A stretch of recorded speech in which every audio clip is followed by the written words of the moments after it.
All right. Welcome back, or welcome to Orange County's very own podcast. I'm your host, Makai Lui, and honored, we got a special guest in the house, Mr. Chris Rodriguez. What's going on, my boy?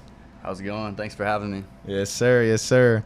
All right, so we're going to jump into this right away. Lots to talk about. My boy Chris is doing a lot of amazing things, man. I see from afar, and excited to bring you on and just have some conversations. Hopefully you guys get some value out of it.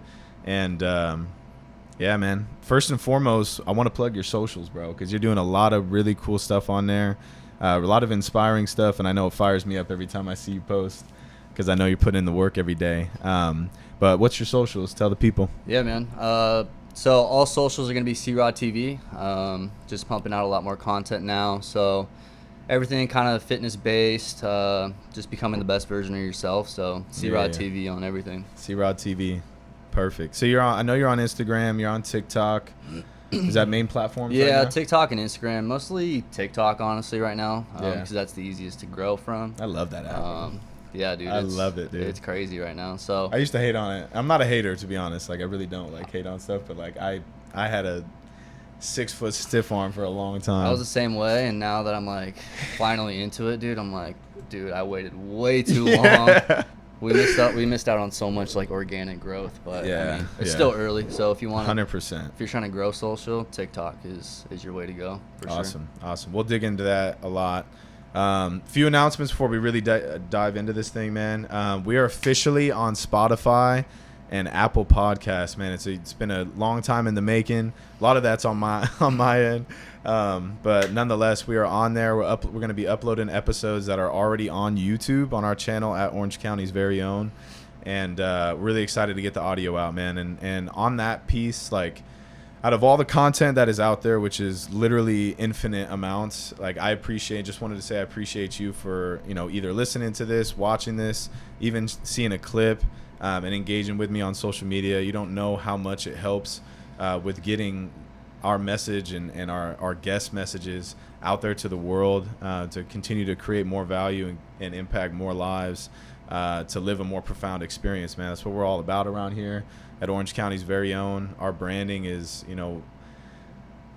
doing through action, and leading through action, and leading in an uncommon life, putting ourselves in positions to grow and develop in as many ways as we can, and hopefully by sharing our experiences, our lives, the things that we're doing right now, can hopefully help you find that little burn inside of you to keep things going. So nonetheless, man, let's hop into Chris, crodtv.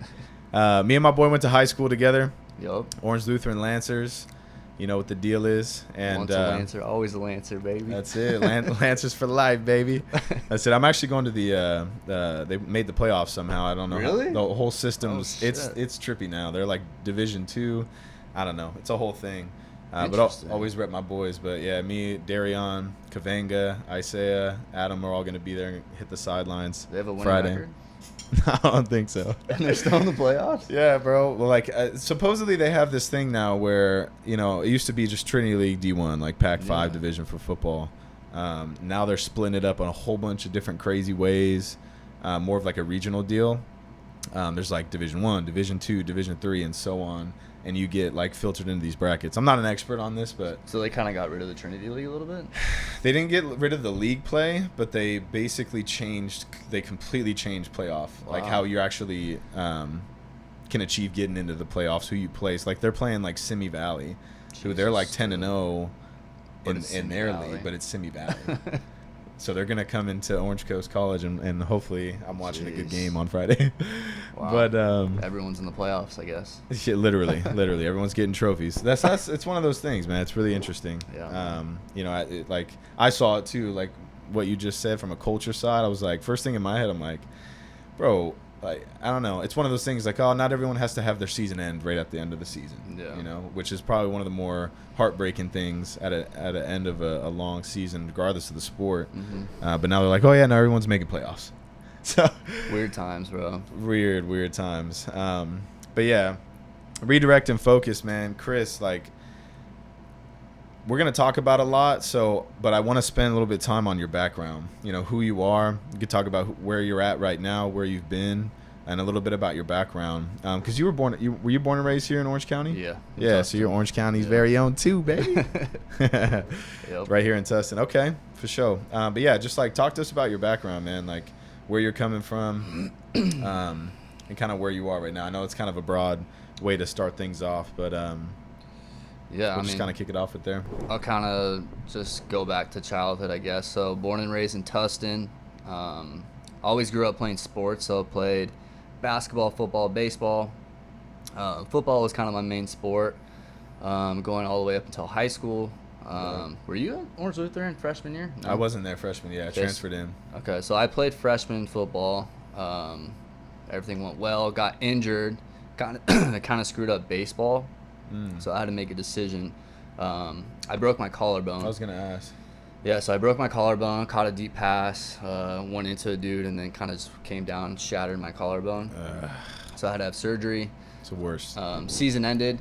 Yeah. But then it's kind of like it took me like 6 months to recover. So I kind of had to make a game plan, what I was going to do with the future. For sure.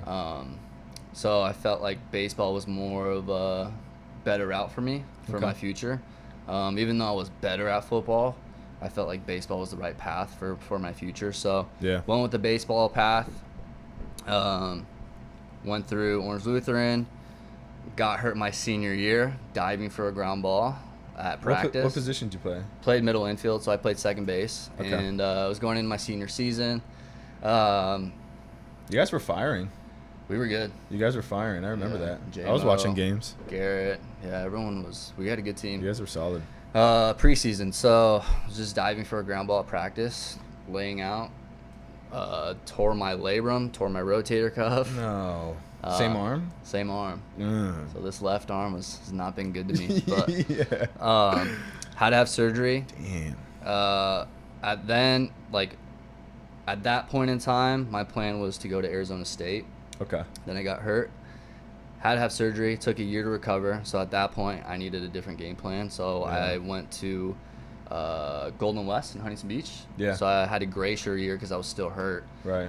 Did that. It's a crazy recovery of the shoulder, bro. It was brutal, man. It took like about a year. So started off like in a big sling like this, and then it went down, and then it went to here, and then like relearning how to use your arm. So I did that. Then I did a year at Golden West, or 2 years. Goal was just get a scholarship, play at a D1 school. Yeah. Went through my freshman year, did good. Went through my sophomore year, got those offers, but at that point, those offers were kind of like far east. So at that point in my life, it like really wasn't about D1 so much anymore. Right. It was more so just like, where am I at in my life? Where am I going to be the happiest? So I ended up going to Vanguard. Great questions to ask yourself. Yeah, for sure. At that age too. Because my offers were from a school in Texas and Yukon in Connecticut. So I was just like, do I really see myself in Connecticut for the next couple of years? Because I knew these couple of years are pretty important in our lives, you know. So for sure. I had another option, was Vanguard in Costa Mesa, and that was down the street, and that's the route I chose. And it was a private school. It's NAIA, but they're legit NAIA. They're like top in the country for baseball. So hell yeah, did that for a year, and then it just got to a point where I was just like ready to move on from baseball. So I still had one more year, but for me, the goal was always to like get to the next outcome, right? So in high school, it was get a scholarship to college. In college, it was get to the pros. And then as you develop, goals start to change. And I felt like I was kind of running out of goals. And so at that point, like my last year, I was like, what am I doing? If I don't have any goals, like, what am I doing? I'm just wasting my time, you know? So So at that point, I was just like, I'm ready to move on and kind of really start life. So I ended up dropping out. And kind of here I am today. So, Like when you say like making that decision, obviously it's a huge decision, right? Yeah. And there's a lot of athletes out there, even including myself, we get to that point within sports, or for me it was an injury. yours, started with the injury, Yeah. bounce back, whatever. Everyone's journey is so different. But there does come that breaking point, right, where you have to make that conscious decision for your life, for your health, what's going to be best for you. So when you ended up making that decision, stepped away from Vanguard, what was in your mind prior to making that decision? And where has that led you now, and the things that you got your hands in the mix with? Because you do a lot of things. Yeah. So at that time, it was just really sitting down with myself and figuring out like why we even play. Like, what, like, are we playing because we love the game? Are we playing because we love chasing the next goal?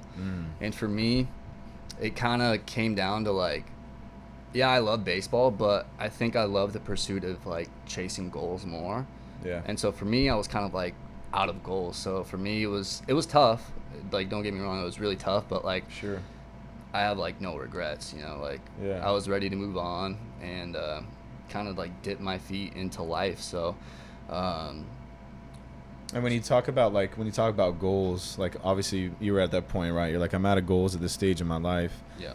Where were your thoughts directing you to when it came to new goals? Or were there things that you had to do to accumulate those, like essentially create the inspiration in a sense to dive into something? Or did you already have your eyes kind of in hindsight of something else that you wanted to do or tap into? There was really no clear path. I come from a family of we have our own business, so I've seen my parents like kind of blue collar hard workers. Yeah. So I think that's just kind of been ingrained in me. So there was really no clear path. I think once I stepped away, I kind of just let go and let God, So Yeah.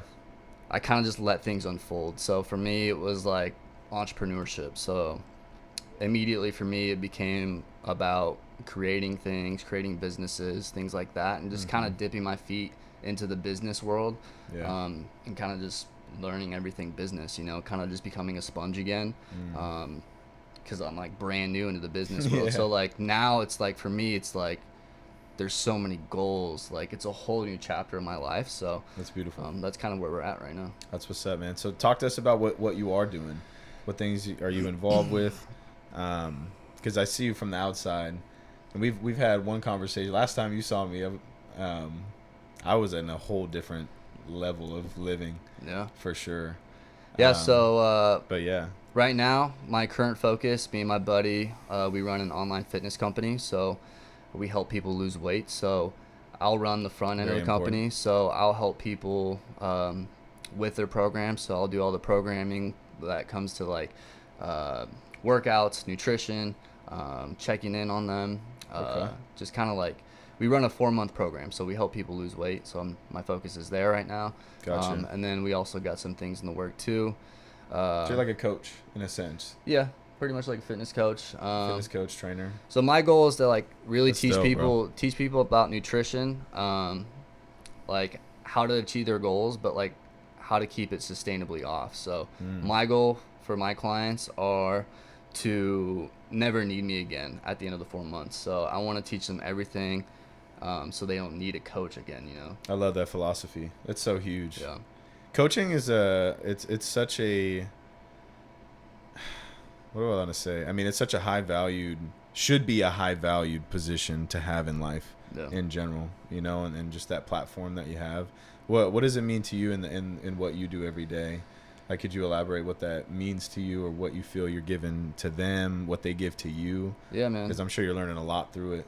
It is a huge learning experience. I feel like a lot of times you get so lost in the grind. I think at this point we've helped like 600 to like 800 people. Yeah, baby. So Let's go. You get That's lost. hard. You get lost in the grind sometimes. So for me, the biggest learning lesson has been to be aware of like having those moments of like, damn, I'm like changing people's lives. So I think just like being more aware of like the speed you're going at, and like really have gratitude when you need to have gratitude, and like just appreciate like how far you've come, and like and things like that. So That's right, bro. That's crazy you say that. Well, it's not crazy, but I love that you said that, because I was hitting my first workout today, And on my run, I just had something come to me where it was just like I was kind of talking to you before this, like this phase 1 that I'm doing right now has allowed me to slow down my thought process, to give me more opportunities to, like what you said, right, be more grateful for the situation I'm in, regardless of what's going on, and really being able to see the difference of just being in the moment. Like right now, like I am here right now. Like I'm very present. It's something I've been practicing and really trying to teach myself. But no, I love that you touch on that point. I think it's really important for people because of the speed of life our culture brings nowadays, our society, and how fast life moves. I mean, it's November already, dude.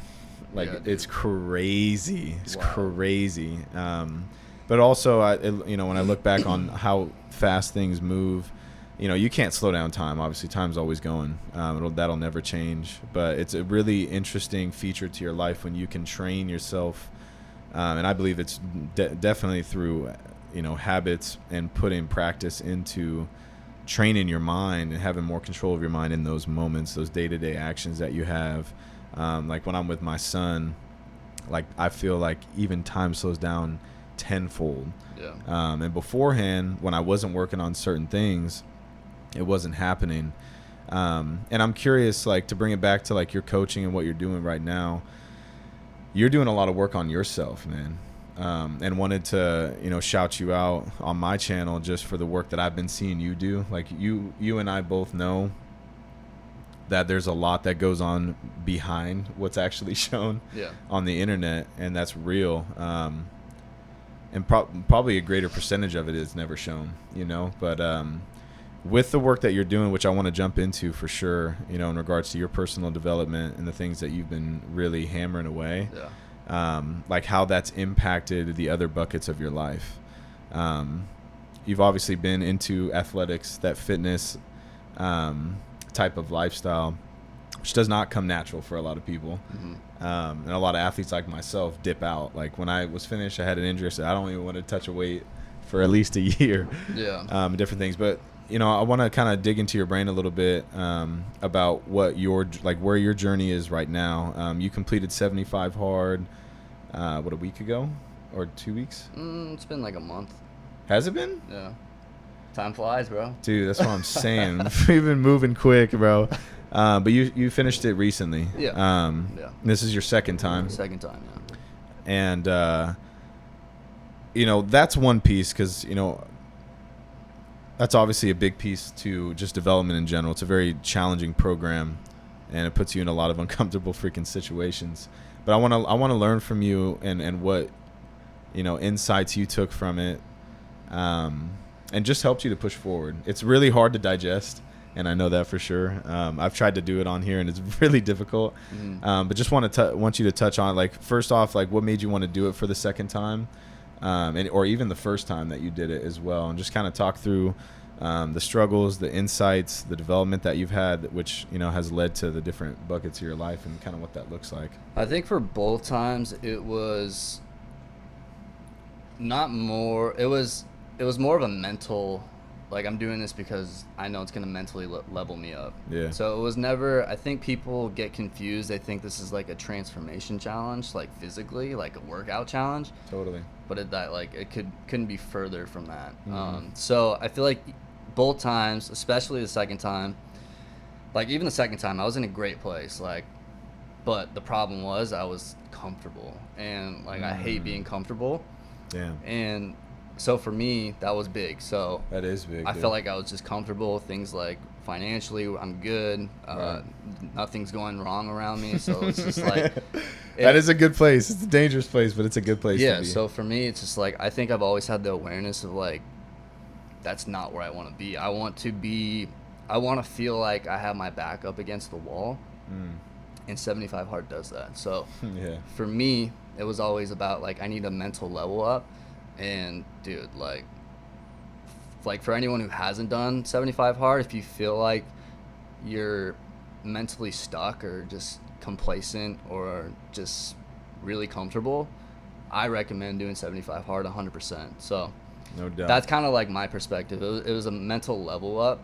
and like, dude, like everything around you, like when you really level yourself up, like things start happening for you. Like, dude, it's crazy, bro. yeah. No, it really is. It's not. I say that's crazy a lot when I can't express what I'm actually trying to say. Yeah. But like I was saying, it's very difficult to actually express the things that are happening because they happen so quick through this program. Yeah. 75 days sounds like a lot, which it is. It's 2.5 months, close to 3 months, whatever.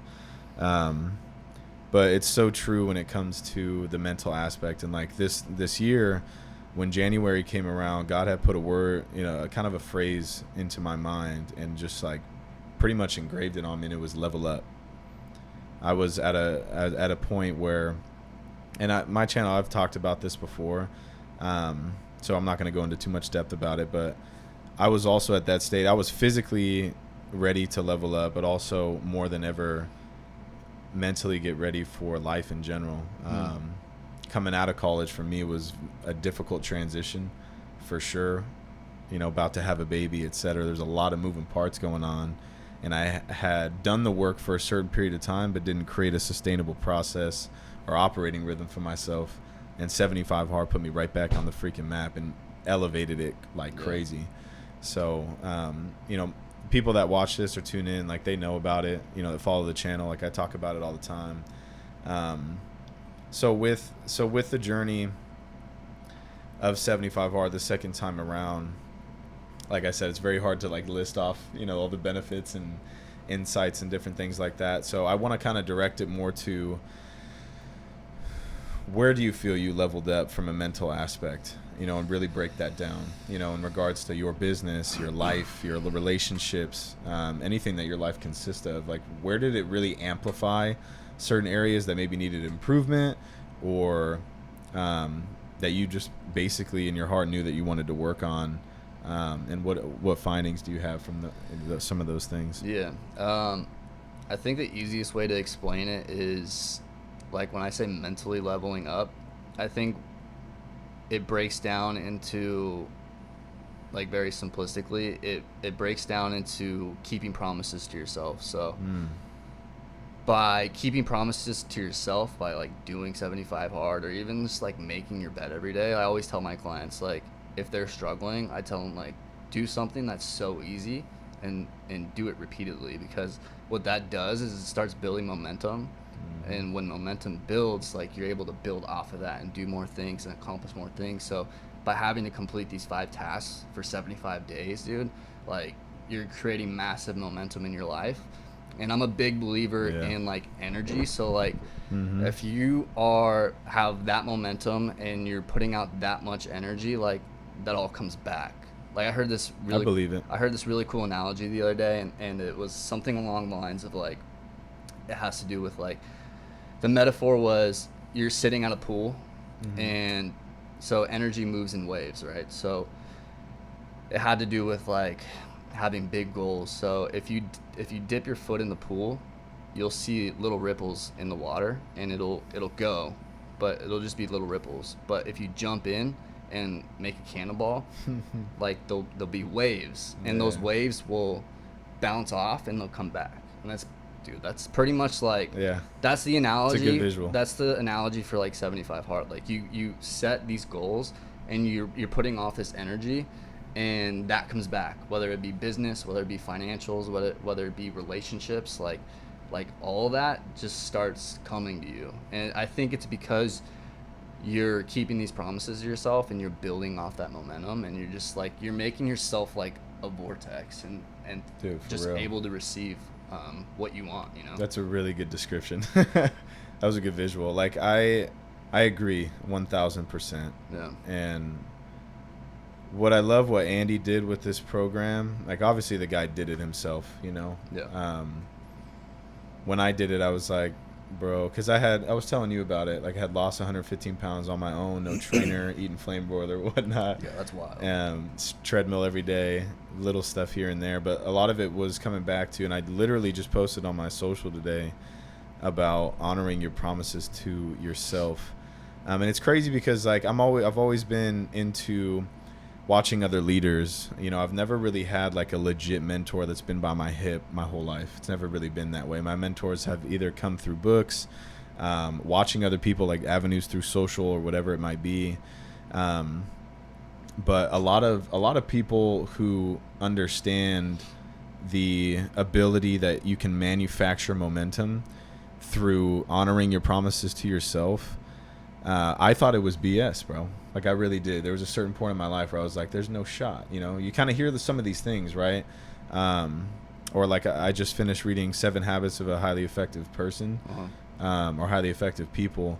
And it was all stuff that you've been hearing for like decades, even in school. Yeah. But it's so, like, when you really, really commit to it, again, honoring your promises to yourself, or if you are, you know, at a place where you may not even be confident enough to do that, to even honor your own promises, you have certain things like programs, or picking apart those programs and starting there, building off of it, whatever.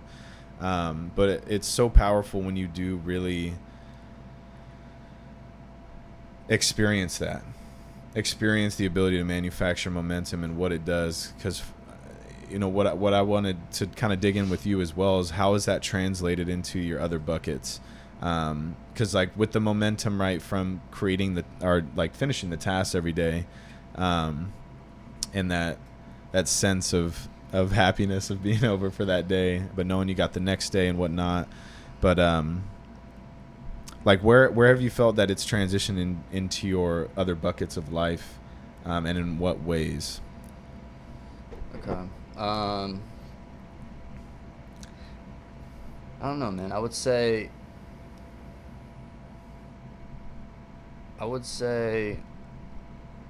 it really just... And I can help, like, for me, like, in the different buckets of my life, like I'm a father, right? Yeah. I'm an employee. And in those different areas, I have learned from, again, honoring my promises, but also the conversations, like the micro conversations I'm having with myself when I'm having a workout, or having to plan my day out, right? It for me, a huge value I got was time management, managing your day in a way where you can knock these tasks out on top of other tasks that you know you need to get done. Or for me to create, like, for me, it's so important, Chris, like, to have purposeful time as much as I can with my son. Yeah. So this program, for instance, put me in a place where I can dissect my day and ensure that I can crank out all the stuff I need to, so that when I'm with my son, I am dialed into that moment and being the best father I can be in that moment. Things like that, like those. I mean, like, again, dude, we could probably break this thing down like crazy. For sure. I think it's interesting because it's so different from. It's all about perspective, right? So for you, it's more about time management, right, and creating as much time for your son. Where, like, for me, it's just like, it almost goes back to like chasing a goal. So just by chasing this goal, like, it gives me like purpose, and like, it's just like I'm like the most fulfilled chasing after a goal. So for me, it's always like, I feel like I mentally level up the most when I'm chasing. So I'm chasing a goal, chasing anything. So like the first time I started it with the end goal in mind to go run a marathon. And so by doing those 75 days, it just it led me into a marathon. Whereas this time around, it was more of, the end goal was to, I had a couple ideas business wise, and they were kind of just sitting in my head, right? So by doing 75 hard, now this business is in motion, and now it's coming, you know what I mean? So just by having goals, it's leveling me up in that way to be able to do more in the future. So. I love that. So it's really amplifying your ability to execute on some of the stuff that may be, I don't want to say on the back burner, but just things that, you know, may fall away when you're just not in that, like, just habitual. It's so interesting, man. Like, when you're in such a groove of having to hit certain habits and what that does,